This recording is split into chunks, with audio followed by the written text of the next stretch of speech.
بسم اللہ الرحمن الرحیم۔ السلام علیکم۔ اس نے لکھا ہے کہ سلطان برکیارک ایک باطنی لڑکی کے زیر اثر آ گیا تھا اور اس نے اس دوران بڑے غلط فیصلے کیے تھے اور اپنی ماں تک کی بے ادبی کی تھی۔ برکیارک نے اس لڑکی کو جو اس کی بیوی بن گئی تھی اپنے ہاتھوں قتل کیا تھا اور اس سے برکیارک کے ضمیر سے گناہ کا بوجھ اتر جانا چاہیے تھا، لیکن ایسا نہ ہوا۔ خانہ جنگی کا بوجھ بھی برکیارک نے اپنے ضمیر پر لیے رکھا۔ اس نے اپنی ماں کے قدموں میں جا کر سر رکھا اور معافیاں مانگی تھیں۔ اس نے اللہ تبارک و تعالیٰ کی بہت عبادت کی تھی اور وہ اپنے گناہوں کی بخشش مانگتا رہتا تھا، لیکن خانہ جنگی میں جو لوگ مارے گئے تھے برکیارک اپنے آپ کو ان سب کا قاتل سمجھتا تھا۔ اس نے سلطنت کے امور کے سلسلے میں بڑے اچھے فیصلے کیے تھے اور اس نے اپنی زندگی سلطنت کے استحکام کے لیے اور عوام کی خوشحالی کے لیے اور حسن بن صباح کی تباہی کے لیے وقف کر دی تھی۔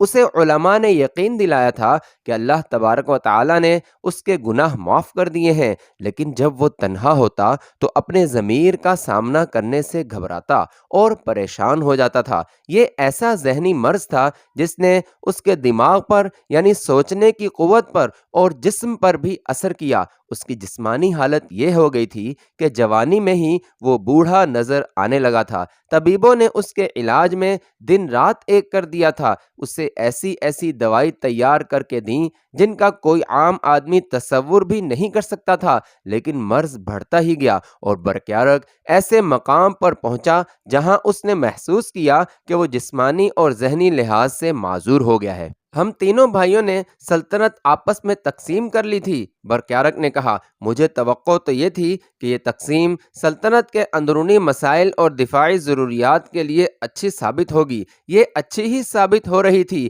کیونکہ ہم تینوں بھائیوں میں اتفاق اور اتحاد تھا اور تم نے میرے ہی فیصلوں کو تسلیم کیا، لیکن میں اب شدت سے محسوس کر رہا ہوں کہ میں اب سلطنت کا کاروبار سنبھالنے کے قابل نہیں رہا۔ میں تم سے مشورہ نہیں لے رہا بلکہ فیصلہ سنا رہا ہوں کہ آج سے میرے دونوں بھائی محمد اور سنجر سلطنت کے سلطان ہوں گے اور سلطنت 3 کے بجائے 2 حصوں میں تقسیم ہوگی، لیکن اس کا مرکز مرو میں ہی رہے گا۔ سب پر سناٹا طاری ہو گیا۔ برکیارک کا یہ فیصلہ اچانک اور غیر متوقع تھا۔ سالار اور ریزی نے برکیارک کے اس فیصلے کے خلاف کچھ کہا اور دوسروں نے اس کی تائید کی، لیکن برکیارک اپنے فیصلے پر قائم رہا اور اس نے یہ بھی کہا کہ تم لوگ میرے جذبات میں آ گئے تو اس کا سلطنت کو نقصان ہو سکتا ہے۔ کچھ دیر بحث مباحثہ جاری رہا، لیکن برکیارک نے سختی سے اپنا آخری فیصلہ ایک بار پھر سنایا اور سب کو خاموش کرا دیا۔ میں سلطنت سے لا تعلق نہیں ہو جاؤں گا، برکیارک نے کہا۔ جہاں کہیں تمہیں میری ضرورت محسوس ہوگی میں پہنچوں گا اور میری جان اور میرا مال سلطنت کے لیے وقف رہے گا۔ برکیارک بظاہر خوش و خرم نظر آتا تھا اور وہ ہر بات بڑی خوشگوار انداز میں کرتا تھا۔ اس نے اگر کبھی اپنی بیماری کا ذکر کیا تو اس میں مایوسی اور اداسی کی جھلک نہیں تھی۔ اس نے مزمل کی طرف دیکھا، اس کے ہونٹوں پر مسکراہٹ آ گئی۔ مزمل، برکیارک نے مسکراتے ہوئے کہا، شمونہ میرے ساتھ آئی تھی اور وہ میرے ساتھ واپس نہیں جائے گی۔ میں حیران ہوں کہ راستے میں اس نے میرے ساتھ کوئی ایسی بات نہیں کی جس سے یہ ظاہر ہوتا تھا کہ وہ اب تمہارے ساتھ شادی کر ہی لینا چاہتی ہے، بلکہ وہ ایک ہی بات کرتی ہے کہ وہ جہاد کرنا چاہتی ہے۔ اسے اس کا موقع نہیں مل رہا۔ کیا تم پسند نہیں کرو گے کہ وسم کوہ کی فتح کی خوشی میں تمہارا نکاح آج ہی پڑھا دیا جائے؟ سب نے خوشی کا اظہار کرتے ہوئے برکیارک کی تائید کی۔ یہ شادی بہت عرصہ پہلے ہو جانی چاہیے تھی اور ہونی ہی تھی، لیکن مزمل اور شمونہ پر ایسی کیفیت طاری رہتی تھی کہ وہ شادی کو نظر انداز کرتے چلے آ رہے تھے۔ دونوں نے اپنی زندگی کا ایک ہی مقصد بنا لیا تھا اور وہ تھا حسن بن صباح کا قتل اور باطنیوں کا قلع قمع۔ مزمل اور شمونہ جوانی کے آخری مرحلے میں داخل ہو چکے تھے۔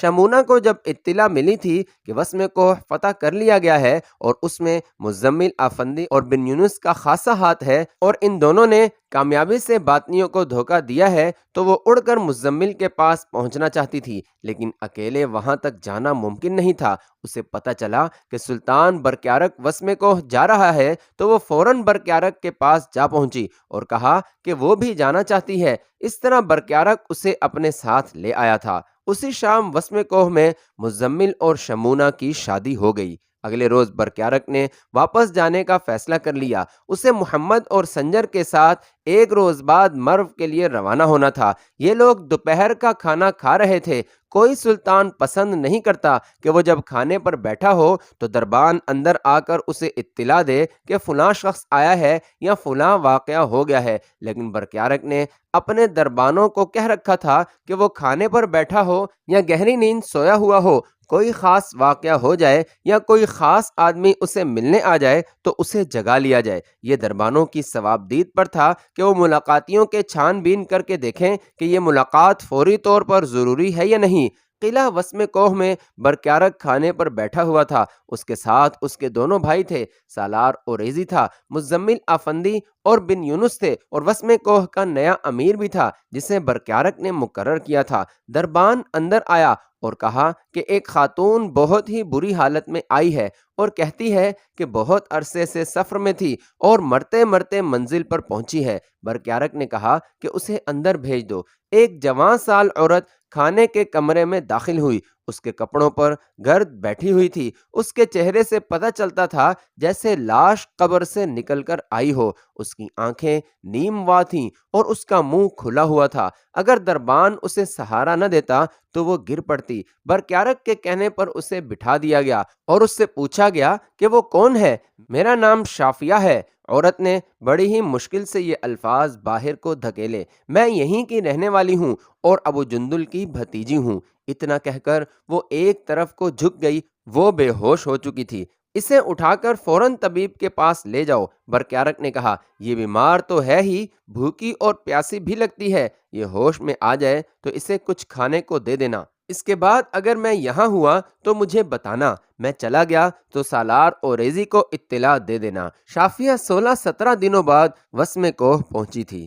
برکیارک مرو پہنچا تو اس نے پہلا کام یہ کیا کہ ہر طرف اعلان کر دیا کہ وہ اب سلطان نہیں اور اب محمد اور سنجر سلطان ہیں۔ برکیارک نے عوام میں مقبولیت حاصل کر لی تھی۔ لوگوں نے یہ فیصلہ سنا تو چیمی گویاں کرنے لگے کہ بھائیوں میں اختلاف پیدا ہو گیا ہے اور چھوٹے دونوں بھائی جیت گئے ہیں اور انہوں نے بڑے بھائی کو سلطانی سے معزول کر دیا ہے۔ عوام کا یہ رد عمل برکیارک تک پہنچا تو اس نے یہ انتظام کیا کہ سرکاری اہلکار لوگوں کو تمام سلطنت میں بتا دیں کہ یہ فیصلہ اس نے خود بیماری کی وجہ سے کیا ہے اور لوگ محمد اور سنجر کے وفادار ہو جائیں۔ لوگوں کو جب یہ معلوم ہوا کہ برکیارک بیمار ہے تو مسجدوں میں اس کی صحت یابی کی دعائیں ہونے لگیں۔ اس کی بیماری کی خبر تمام تر سلطنت میں پھیل گئی اور اصفہان تک بھی پہنچی۔ اصفہان کی جامع مسجد کے خطیب اس وقت ایک بڑے ہی مشہور عالم قاضی ابو العلا بن ابو محمد نشاپوری تھے۔ عالم ہونے کے علاوہ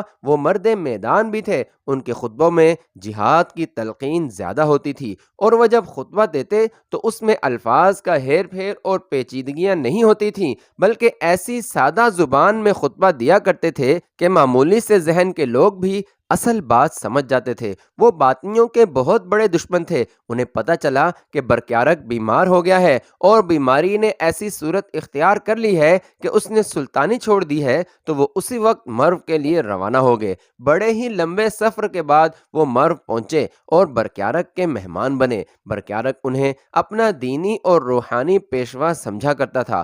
قاضی ابو العلا نے برکیارک سے پوچھا کہ اس کی بیماری کیا ہے۔ وہ دیکھ رہے تھے کہ برکیارک وقت سے پہلے مرجھا گیا ہے، لیکن اسے ظاہری طور پر کوئی بیماری نہیں۔ برکیارک نے انہیں بتایا کہ وہ خود نہیں سمجھ سکتا کہ اس کے ذہن پر کیا اثر ہو گیا ہے کہ وہ کھویا کھویا سا رہتا ہے اور یوں خوف سا محسوس کرتا ہے جیسے کوئی ناخوشگوار واقعہ یا حادثہ ہونے والا ہو۔ قاضی ابو العلا نے اس سے تمام علامات پوچھیں اور اس کے طبیب کو بلایا۔ طبیب آیا تو قاضی نے طبیب سے پوچھا کہ اس نے برکیارک میں کیا بیماری دیکھی ہے۔ یہ پتہ چل جاتا تو میں اب تک انہیں صحت یاب کر چکا ہوتا۔ طبیب نے کہا میں اپنا تمام تر علم اور تجربہ آزما چکا ہوں، لیکن سلطان ٹھیک نہیں ہو رہے۔ معلوم ہوتا ہے ان کے ذہن اور دل پر کوئی ایسا بوجھ ہے جسے یہ بیان نہیں کر سکتے یا سمجھ ہی نہیں سکتے۔ قاضی نے برکیارک سے بہت پوچھا کہ وہ دل پر کیا بوجھ لیے ہوئے ہے، لیکن برکیارک نے بتانا مناسب نہ سمجھا۔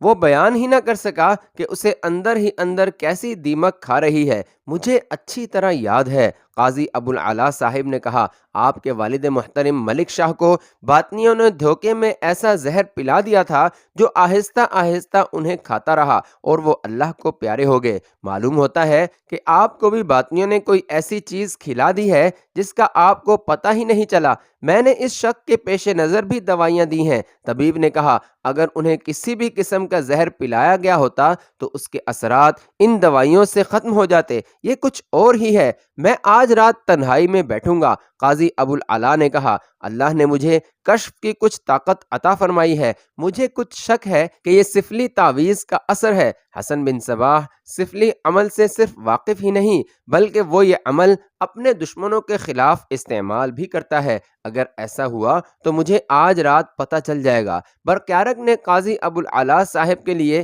ایک خاص کمرہ تیار کروا دیا جس میں مصلی، قرآن پاک اور جو کچھ بھی قاضی نے کہا رکھ دیا گیا۔ رات عشاء کی نماز کے بعد قاضی ابوالعلا نے کمرے کا دروازہ اندر سے بند کر لیا اور مصلی پر بیٹھ گئے۔ وہ رات کے آخری پہر تک مراقبے میں رہے اور پھر تہجد ادا کی۔ اذان کے بعد فجر کی نماز پڑھی اور سو گئے۔ طلوع آفتاب کے کچھ دیر بعد وہ کمرے سے نکلے اور برقیارق کے پاس چلے گئے۔ میرا شک صحیح نکلا ہے، اس نے برقیارق سے کہا، یہ سفلی تعویذ کا اثر ہے، لیکن یہ حسن بن صباح نے نہیں کیا بلکہ یہاں کوئی آدمی ہے جس نے اپنے طور پر آپ کو ختم کرنے کا یہ طریقہ اختیار کیا ہے۔ میں اس کا توڑ کر دوں گا لیکن یہاں نہیں۔ میں کل صبح اصفہان کے لیے روانہ ہو جاؤں گا۔ اس تعویذ کے لیے کم از کم 3 راتوں کا چلہ کرنا پڑے گا، پھر تعویذ لکھا جائے گا۔ جب یہ تعویذ تیار ہو گیا تو میں آپ کو بھیج دوں گا۔ اسے کس طرح استعمال کرنا ہوگا وہ میں تعویذ لانے والے کو بتا دوں گا۔ برقیارق کو باطنی معاف نہیں کر سکتے تھے۔ پہلے سنایا جا چکا ہے کہ برقیارق ایک لڑکی کے ساتھ شادی کر کے نادانستہ طور پر حسن بن صباح کا اعلی کار بن گیا تھا۔ یہ اس لڑکی کا کمال تھا، لیکن وقت نے ایسا پلٹا کھایا کہ برقیارق کی آنکھیں کھل گئیں اور اس کی عقل سے پردہ اٹھ گیا۔ برقیارق نے اپنی اس بیوی کو اپنے ہاتھوں قتل کیا اور اس کے بعد اس نے حکم دے دیا کہ جہاں کہیں کوئی باطنی نظر آئے اسے قتل کر دیا جائے گا۔ باطنی اپنے اتنے زیادہ ساتھیوں کا خون معاف کیسے کر سکتے تھے؟ انہوں نے جس طرح دوسری کئی ایک شخصیات کو قتل کیا تھا، برقیارق کو بھی قتل کر دیتے، لیکن انہیں موقع نہیں مل رہا تھا کیونکہ برقیارق جہاں بھی جاتا تھا اس کے ارد گرد محافظوں کا حصار ہوتا تھا۔ اگر قاضی ابوالعلا کی تشخیص صحیح تھی تو یہ عمل باطنیوں نے ہی کیا تھا۔ قاضی ابوالعلا اگلے روز فجر کی نماز کے فوراً بعد واپس اصفہان کو چل پڑے۔ ان کے ساتھ 10-12 آدمی تھے جو ان کے ایسے مرید تھے کہ ان پر جان قربان کرنے کے لیے تیار رہتے تھے۔ وہ قاضی کو کہیں اکیلا نہیں جانے دیتے تھے کیونکہ اس وقت تک باطنی کئی ایک علماء دین کو قتل کر چکے تھے۔ اصفہان میں اہل سنت کی اکثریت تھی اور وہ اپنے خطیب قاضی ابوالعلا کی غیر حاضری بڑی بری طرح محسوس کر رہے تھے۔ وہ پوچھتے تھے کہ خطیب کہاں گئے ہیں؟ انہیں بتایا گیا کہ سلطان برقیارق بیمار ہیں اور ان کی عیادت کو گئے ہیں۔ یہ تو لوگوں کو پہلے پتا تھا کہ برقیارق بیمار ہے، لیکن جب انہیں یہ پتا چلا کہ جامع مسجد کے خطیب ان کی عیادت کو گئے ہیں تو لوگ متفکر ہوئے کہ برقیارق کچھ زیادہ ہی بیمار ہو گیا ہے۔ وہاں کے لوگ برقیارق کو اس لیے زیادہ عزیز رکھتے تھے کہ اس نے باطنیوں کے قتل عام کا حکم دیا تھا۔ اصفہان میں باطنیوں نے مسلمانوں کا اچھا خاصا کشت و خون کیا تھا۔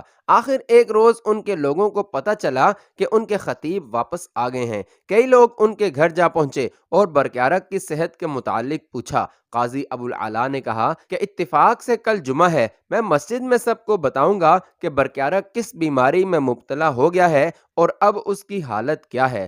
اگلے روز جمعہ تھا۔ جمعہ کے روز تو جامع مسجد نمازیوں سے بھر جایا کرتی تھی، لیکن اس جمعہ کی نماز کے وقت یہ حالت ہو گئی تھی کہ مسجد کے اندر تل دھرنے کو جگہ نہیں رہی تھی اور بہت سے نمازیوں کو مسجد کے باہر صفیں بچھانی پڑیں۔ سب سلطان برقیارق کی بیماری کے متعلق تازہ اطلاع سننے آئے تھے۔ خطبے سے پہلے قاضی ابوالعلا صاحب منبر پر کھڑے ہو کر بڑی ہی بلند آواز سے برقیارق کی بیماری کے متعلق بتانے لگے۔ برقیارق بن ملک شاہ کو کوئی جسمانی بیماری نہیں۔ قاضی ابوالعلا نے کہا، میں نے مراقبے میں بیٹھ کر کشف کے ذریعے معلوم کیا ہے برقیارق پر سفلی تعویذ کا اثر ہو گیا ہے اور یہ کارستانی کسی باطنی کی ہے۔ سب لوگ برقیارق کی صحت یابی کے لیے دعا کریں۔ کوئی پتہ نہیں کس کی اللہ سن لے اور برقیارک کی صحت بحال ہو جائے۔ میں اس کے لیے ایک تعویذ تیار کر رہا ہوں جس میں 3-4 دن لگ جائیں گے۔ اس تعویذ سے انشاءاللہ اس پر جو سفلی کے اثرات ہیں رفع ہو جائیں گے۔ نماز کے بعد برقیارک کی صحت یابی کے لیے خصوصی دعا کی گئی۔ قاضی ابو العلا نے یہ اعلان کر کے بہت بڑی غلطی کی تھی کہ وہ تعویذ تیار کر رہا ہے۔ ان کے ذہن سے شاید یہ حقیقت نکل گئی تھی کہ باطنی نظر نہ آنے والے سائے کی طرح ہر جگہ موجود رہتے ہیں اور ذرا ذرا خبر اوپر پہنچا کر اس کے خلاف جو کارروائی ضروری ہو کرتے ہیں۔ اگلے روز فجر کی نماز کے وقت جماعت کھڑی ہوئی تو قاضی ابو العلا امامت کے لیے مصلی پر جا کھڑے ہوئے۔ عموماً یوں ہوتا تھا کہ ان کے پیچھے پہلی صف میں ان کے خاص آدمی کھڑے ہوتے تھے تاکہ قاضی پر کوئی حملہ نہ کر سکے۔ اس روز فجر کی نماز کے وقت جب قاضی مصلی پر کھڑے ہوئے اور تکبیر پڑھی جا رہی تھی تو دوسری صف سے ایک آدمی بڑی تیزی سے آگے بڑھا اور اگلی صف کے 2 آدمیوں کو زور سے دھکا دیا۔ دونوں آدمی اس دھکے سے سنبھل نہ سکے اور امام کے ساتھ ٹکرائے۔ اس شخص نے اتنی دیر میں خنجر نکال لیا تھا۔ قاضی ابو العلا چونک کر پیچھے مڑے کہ یہ کیا ہو گیا ہے۔ پیشتر اس کے کہ انہیں پتہ چلتا کہ یہ کیا ہوا ہے، خنجر ان کے دل میں اتر چکا تھا۔ خنجر باہر نکلا اور پھر ان کے دل میں اتر گیا۔ نمازی تو کچھ بھی نہ سمجھ سکے۔ ادھر قاضی مصلی پر گرے، ادھر ان کا قاتل منبر پر چڑھ گیا اور خنجر دونوں ہاتھوں سے پکڑ کر اوپر کیا اور بڑی زور سے نعرہ لگایا، شیخ الجبل امام حسن بن صباح کے نام پر، اور اس نے خنجر نیچے کو کھینچا اور اپنے سینے میں اتار لیا۔ ایک اور عالم دین باطنیوں کے نظر ہو گئے تھے۔ یہ 5ویں صدی ہجری کا آخری سال تھا۔ قاضی ابو العلا سعید بن ابو محمد نیشاپوری کے قتل کی اطلاع مرو پہنچی تو تصور کیا جا سکتا ہے کہ سلطان کے محل میں کیا رد عمل ظاہر ہوا ہوگا۔ وہ تو ایک دھماکہ تھا جس نے پہلے تو سب کو سن کر دیا اور اس کے بعد سب شعلوں کی طرح بھڑک اٹھے۔ برقیارک کا سب سے چھوٹا بھائی سنجر کچھ زیادہ ہی جوشیلا تھا، لیکن وہ ایسا جذباتی نہیں تھا کہ عقل پر جذبات کو غالب کر دیتا۔ پھر اسے فن حرب و ضرب میں بہت ہی دلچسپی تھی اور اس میں قیادت کے جوہر بھی تھے۔ ابھی وہ جوان تھا اور جوانی نے ایسا جوش مارا کہ اس نے اعلان کر دیا کہ وہ باطنیوں کے قلعوں پر حملہ کرے گا اور واپس مرو میں اس وقت آئے گا جب باطنیوں کا نام و نشان مٹ چکا ہوگا۔ اس وقت سلطنت سلجوقہ کا وزیر اعظم فخر الملک ابو المظفر علی تھا۔ وہ اس سلطنت کے مشہور وزیر اعظم نظام الملک خواجہ حسن طوسی مرحوم کا بیٹا تھا۔ 15 برس پیشتر ایک باطنی نے نظام الملک خواجہ حسن طوسی کو قتل کر دیا تھا۔ اب ان کا بیٹا ابو المظفر علی وزیر اعظم تھا۔ وہ اپنے باپ جیسا دور اندیش اور دانش مند تھا۔ اسے قاضی ابو العلا کے قتل کی خبر ملی تو وہ اسی وقت سلطان کے محل پہنچا۔ وہ دیکھنا چاہتا تھا کہ سلطان محمد اور سلطان سنجر کا کیا رد عمل ہے۔ اس نے دیکھا کہ رد عمل بڑا ہی شدید ہے تو اسے خطرہ محسوس ہوا کہ یہ دونوں بھائی اس غم و غصے سے مغلوب ہو کر کوئی غلط فیصلہ یا جلد بازی کر گزریں گے۔ اس نے انہیں مشورہ دیا کہ یہ منصوبہ اسے بنانے دیں کہ انتقامی کارروائی کیسے کی جائے اور کب کی جائے۔ اب ہم سوچنے میں مزید وقت ضائع نہیں کریں گے، محمد نے کہا۔ اب ہمیں الموت پر یا باطنیوں کے دوسرے بڑے اڈے قلعہ شاہدر پر حملہ کر دینا چاہیے۔ یہی فیصلہ کرتا ہوں اور میں اس فیصلے کی تائید چاہتا ہوں کہ شاہدر میں حسن بن صباح کا استاد رہتا ہے۔ ہم پہلے اس اڈے کو تباہ کریں گے۔ شاہدر وہ قلعہ بند شہر تھا جہاں سے حسن بن صباح اپنے استاد احمد بن عطاش سے تربیت حاصل کر کے نکلا اور دیکھتے ہی دیکھتے ایک وسیع و عریض علاقے پر چھا گیا تھا اور اس نے الموت میں جنت بھی بنا لی تھی۔ وزیر اعظم ابو المظفر علی اپنے مرحوم باپ کی طرح صرف وزیر اعظم ہی نہیں تھا بلکہ سپہ سالار بھی تھا، یعنی جنگجو تھا، اور میدان جنگ میں قیادت کی اہلیت بھی رکھتا تھا۔ اس نے برقیارک محمد اور سنجر سے کہا کہ اسے اجازت دیں کہ وہ قلعہ شاہدر کے محاصرے کا منصوبہ تیار کرے اور اپنے لشکر کو اپنی نگرانی کے تحت تیار کرے۔ آپ ضرور کریں، محمد نے کہا، لیکن 3-4 دنوں سے زیادہ وقت ضائع نہ ہو۔ اس حملے اور محاصرے کی قیادت میں خود کروں گا۔ آپ منصوبہ تیار کر لیں اور لشکر کو بھی ضروری تربیت دے لیں۔